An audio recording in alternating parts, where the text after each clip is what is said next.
નમસ્કાર, હું રાજ. આપ જોઈ રહ્યા છો સ્પાર્ક ટુડે ન્યૂઝ. અરવલ્લી જિલ્લાની 1442 સહિત રાજ્યભરની આંગણવાડી કેન્દ્રોમાં આજથી ઓનલાઈન કામગીરી બંધ કરવાનો નિર્ણય લેવામાં આવ્યો છે. ગુજરાત આંગણવાડી કર્મચારી સંગઠન પોતાની પડતર માંગોને લઈને આક્રમક બન્યું છે. મહિલા આગેવાનોના જણાવ્યા મુજબ સુવિધાઓના અભાવ છતાં તંત્ર દ્વારા ઓનલાઈન કામ માટે દબાણ કરવામાં આવ્યું હતું.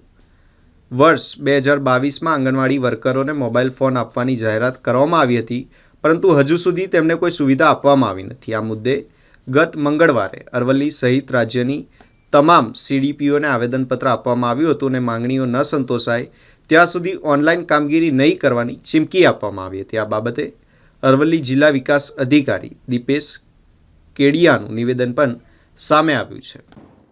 આપના જણાવ્યા પ્રમાણે આઈસીડીએસમાંથી અમુક બહેનો તરફથી ઓનલાઈન કામગીરી કરવા માટે જે ના પાડેલ છે એમાં મુખ્યત્વે એ જ વાત છે કે કોઈપણ વિભાગમાં ઓનલાઈન સિસ્ટમ મોનિટરિંગ અને સુપરવિઝન માટે હોય જ છે અને ફરજિયાત જ હોય છે. અને એ જ પ્રમાણે આંગણવાડી વર્કર્સ તરફથી ઓનલાઈન હાજરી પૂરવાનું કામ, વિતરણનું કામ, વજન ઊંચાઈના કામો, ફેસ કેપ્ચર વગેરેની બાબતો કરવાની થતી હોય છે. તો હાલના તબક્કે બીજા પણ અમુક જિલ્લાઓ સમેત અહીંયા પણ એવા સમાચાર છે. એટલે હવે મુખ્યત્વે તો નીતિ વિષયક બાબત હોય જેમની માંગણીઓ છે, આપણે જોઈએ કેવી રીતે આગળ વસ્તુ વધે છે. બાકી ઓનલાઈન કામગીરી તો ચોક્કસપણે મોનિટરિંગ અને સુપરવિઝન માટે એક અગત્યનો ભાગ ભજવતું હોય છે.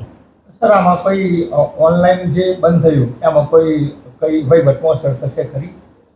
વહીવટમાં એટલે હવે કામગીરી તો ચાલુ જ રહેશે, આંગણવાડી કેન્દ્રો તો ચાલુ જ રહેશે અને લોકોને જે સુવિધા મળવાની છે એ બધી બાબતો ચાલુ જ રહેશે જ.